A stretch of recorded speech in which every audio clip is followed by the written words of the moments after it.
আমি ডক্টর দিলীপ কুমার পাহাড়ি কিডনির রোগের লক্ষণ সংক্রান্ত কিছু কথা আমি বলতে চাইছি। এবারে অনেকেই বোঝেন যে কিডনি রোগের লক্ষণ কী। এই লক্ষণটা বলতে গেলে আমরা তার 4টে ভাগে ভাগ করি। কিছু অসুখ আছে কিডনির অসুখ যেখানে লক্ষণটা খুব স্বাভাবিক, লোকে ধরতেই পারছেন যে কিডনির অসুখ হয়েছে, সেটা বলবো।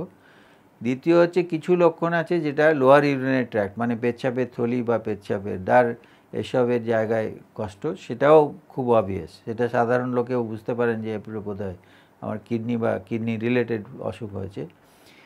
তৃতীয় এবং চতুর্থ যে দুটো গ্রুপ, সেই দুটো গ্রুপের সম্বন্ধে আমি ওইগুলো বলছি, পরে এগুলো বলবো।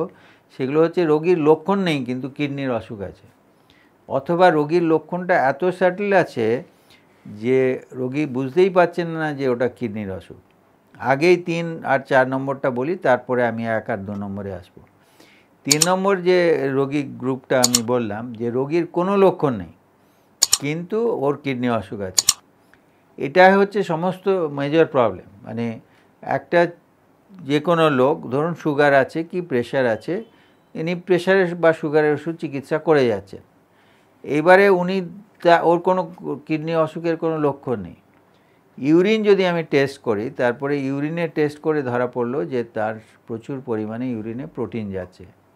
প্রোটিন অনেক বেশি গেলে তারপরে পা ফুলতে শুরু করবে, কিন্তু এর প্রোটিনটা এমন পর্যায়ে যাচ্ছে যেটা মাইক্রো অ্যালবুমিন বলি, সেটার স্টেজে ওর পা ফোলা এখনও হয়নি, কিন্তু ওটা কিডনিতে অলরেডি ফিল্টারটা গণ্ডগোল এবং ইউরিনে প্রোটিন প্রচুর পরিমাণে বেরিয়ে যাচ্ছে।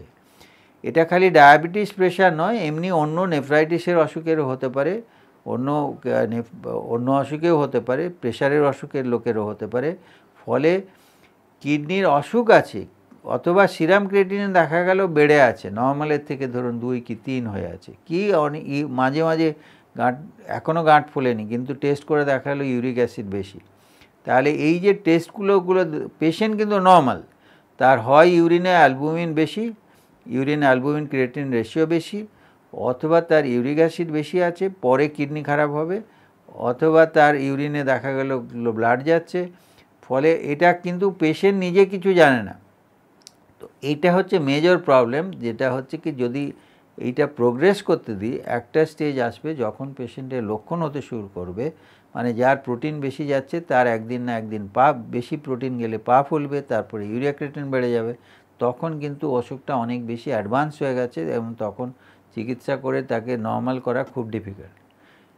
সিমিলারলি যাদের ইউরিক অ্যাসিড বেশি আছে, উনি অনেক দিন ধরে, হয়তো 2-4 বছর ধরে টেস্ট করেছে, রুটিন টেস্ট করে ধরা পড়েছে ইউরিক অ্যাসিড, উনি কোনো চিকিৎসা করেননি, তারপরে হয়তো গাউট হতে শুরু করেছে, সেটাও উনি হয়তো ইগনোর করেছেন, মাঝে মাঝে একটু ওষুধ খেয়েছেন, পরে দেখা গেল ইউরিক অ্যাসিড থেকে ওর কিডনি খারাপ হতে শুরু করেছে, কিন্তু সেটা হয়তো 5-10 বছর পরে, কিন্তু আগে থেকেই চিকিৎসা করার দরকার ছিল।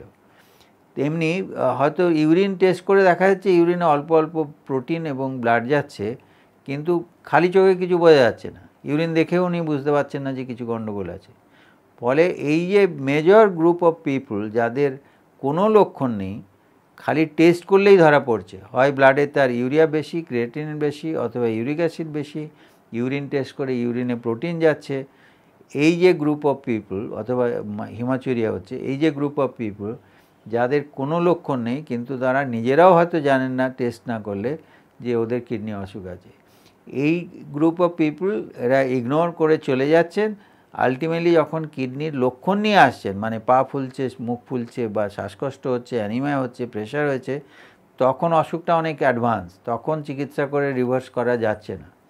এটাই হচ্ছে আমাদের বিগেস্ট হেডেক। সেইটা এই গ্রুপকে আমরা প্রাইমারিলি বলছি যে আপনারা অন্তত বছরে একবার রুটিন হেলথ চেক আপ করুন, তাতে অন্তত ইউরিনে কিডনির জন্য 3টে বেসিক টেস্টের কথা আমরা বলি।